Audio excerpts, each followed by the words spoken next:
Alrighty then. Successful Indie Author 5-Minute Focus, episode 1117. Best day of the week / month / year to publish. Well, you know what? Genre may influence that. There are certain genres where they do better in the summer. There's certain genres that do better in the winter. And some genres, like, say, hardback middle grade children's, they do great in the fall in the lead up to Christmas. And then start tapering off in January again, maybe pick up right before the summer months. Things like that. Take that into account. Your readership. Does your readership read by the pool during the summer? Then you may want to front load them with books in May. Who knows? It's your readership. So understand your genre, understand your readers. My readers will buy pretty much any time, although I have had some serious summer lags. So what do I do about it? Well, I stopped running sales in the summer and stuff like that. And guess what? This summer's been better than any of the previous summers because I've continued to run new ads. I've run the sales like normal I have done the rest of the year, which should mean when the fall arrives, August, September, those sales should pick up even more when people are buying books more on my genre, science fiction and thrillers. One of the old pieces of wisdom is never publish a book on the same day a new Harry Potter drops. So when the new Harry Potter drops, millions of readers, they would focus on just that book and they'd forget anything else that was going on for quite some time. So that goes for pretty much any of the really big authors, especially if you're seeing ads for it. You're seeing ads for a new Ken Follett, seeing ads for a new James Patterson, and it's coming on this day. And they keep hitting. It's like, okay, might not want to publish on that day. Hold it off a few days here or there and find what day is best for you. Because this is about you and your book and your visibility. It's not that you're in competition with James Patterson. He's got his sales. He's got his readership. He's got his huge advertising and marketing machine. But what he doesn't have is your readers. So your readers, when are they waiting for your book? And you have a huge amount of influence over what the best time to publish is. Put your book out there, let your readers know. And this is about hard launch versus a soft launch. Soft launch is you just publish it and then say, hey, oh, by the way, I got a new book. Hard launch is you tell them, hey, in 4 months, in 3 months, in 2 months, next week. And you hit them with a marketing campaign, just pushing your book. And it's not buy my book, no, it's there's a great story coming and you should lose yourself in it.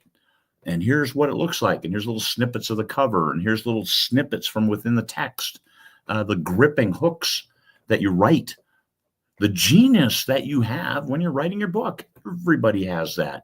All right. You'll read through it and say, holy cow, I can't believe I wrote this. Yes, you did. And you're going to share that with your readers. Just give them those little hooks here and there. That's what the traditional publishers do. They just do it on a broader scale with $1 million ad budget. Well, you don't have $1 million ad budget. You might have $100 ad budget. So how do you make it go as far as possible? Bring those readers on board. Hey, if you like this book, please join my newsletter. Next one will be out next year. And that's okay. You set that expectation with your readership. But then you got to let them know because they'll forget all about you. They won't forget the book. They won't forget how the book made them feel, especially if it's a good book. And that's what I always push. Make sure you write a good book. Then, oh, by the way, this author that you enjoyed last year, they're coming out with a new book. Hey, I like that. Cool. Tag, pre-order, or just set it on their calendar to wait and be aware.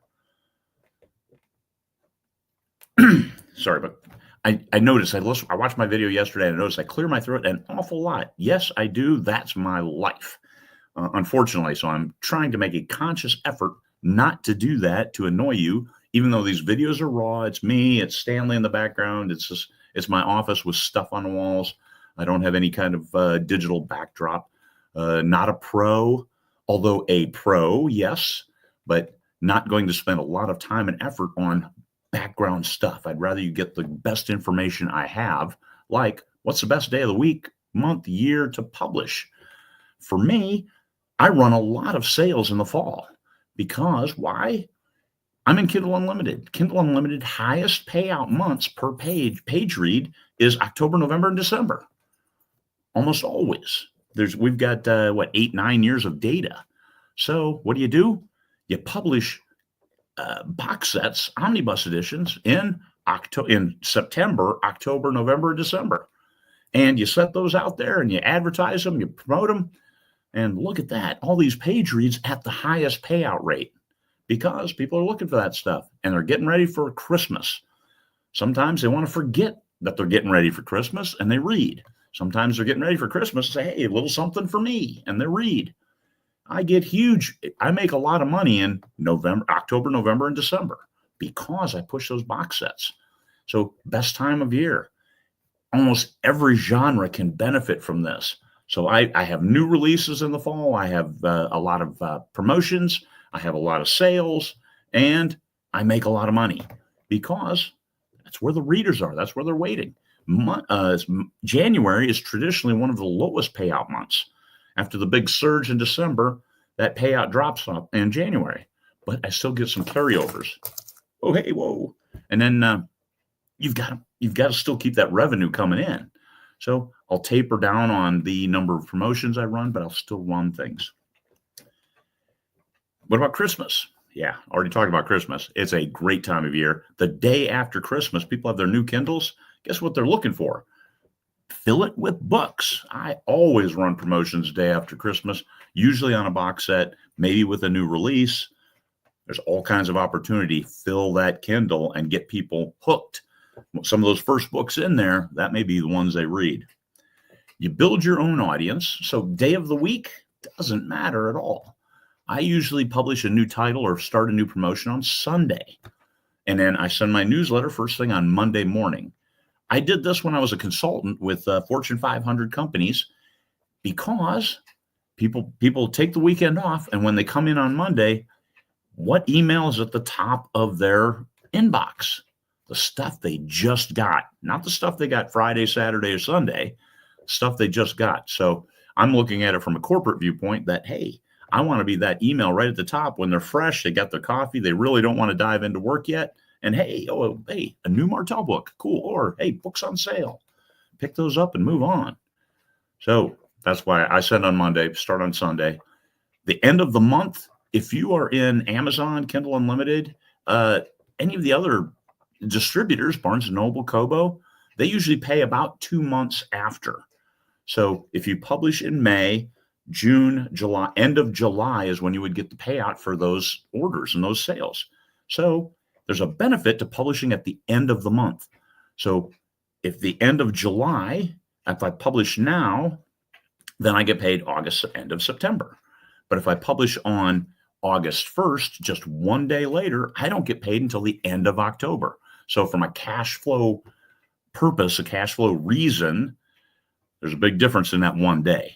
So if you publish in the middle of the month, it really doesn't matter. But if you publish, you're thinking of publishing on the 1st, maybe not. Maybe publish on the day before, the end of the month, just to improve your cash flow by 30 days, especially if you got pre-orders and you have a big surge of sales on that first day.